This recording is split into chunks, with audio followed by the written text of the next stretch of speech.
High, কেমন আছো সবাই? তো অনেক দিন পর তোমাদের সাথে আবার দেখা হচ্ছে। তো এটা ছিল স্যাটারডে ইভিনিং। আমি আর ভাই চলে গেছিলাম হাতিবাগানে একটু শপিং করব বলে। তো ফার্স্টেই চলে গেছি বাজার কলকাতা। আর বাজার কলকাতায় ঢুকছি, আর ঢুকে ফার্স্টেই ভাই কিছু কিনবে না তো হতে পারে না। তো পরপর ওর দুটো প্যান্ট দুটো শার্ট কিনে নিয়েছে। তারপর আমি এসেছিলাম এখানে একটু কিছু ড্রেস দেখতে। অ্যাকচুয়ালি অফিসের পার্টি ওয়্যার টাইপের কিছু একটা ড্রেস চাইছিলাম। তো লাস্ট অব্দি এই জামাটা আমার পছন্দ হয়েছিল, কিন্তু জামাটা নিয়ে প্রচুর ঘুরলাম।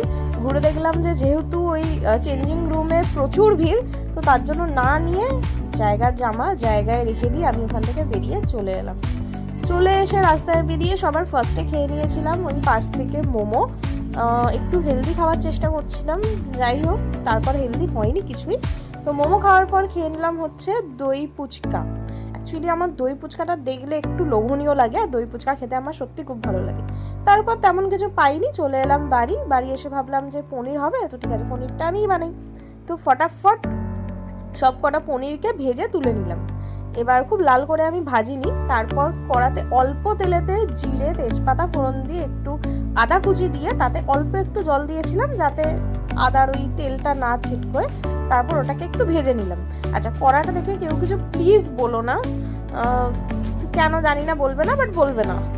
যাই হোক, তো তারপর আমি তার মধ্যে দিয়ে দিলাম একটু টমেটো কুচি দিয়ে আর একটু নুন দিলাম যাতে গলে যায় টমেটোটা, একটু নাড়াচাড়া করে নিলাম।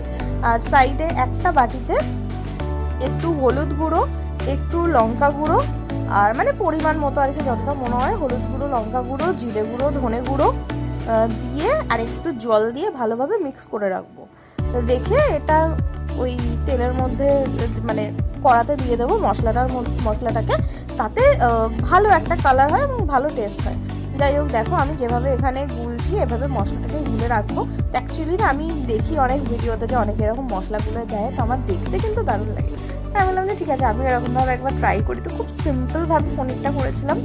তো তারপর মশলাটাকে এখানে দিয়ে ভালোভাবে একটু নাড়াচাড়া করে তারপর পনিরগুলোকে দিয়ে দিলাম কষে যাওয়ার পর। পনিরটা দেওয়ার আগে অল্প একটু জলও দিয়েছিলাম। তো পনিরটা কষে যাওয়ার পর ওপর থেকে গরম মশলা ছড়িয়ে দিয়ে, আর ঘি দিতে পারতাম বাট ঘি আর দিইনি, তো গরম মশলা ছড়িয়ে দিয়ে নাড়াচাড়া করে নামিয়ে দিলাম। তারপর রাতের খাওয়া দাওয়া করে শুতে যাওয়ার পালা। স্কিন কেয়ারও সেরকম ভাবে কিছু হয়নি, শুয়ে পড়েছিলাম। তো চলো টাটা, লাভ ইউ।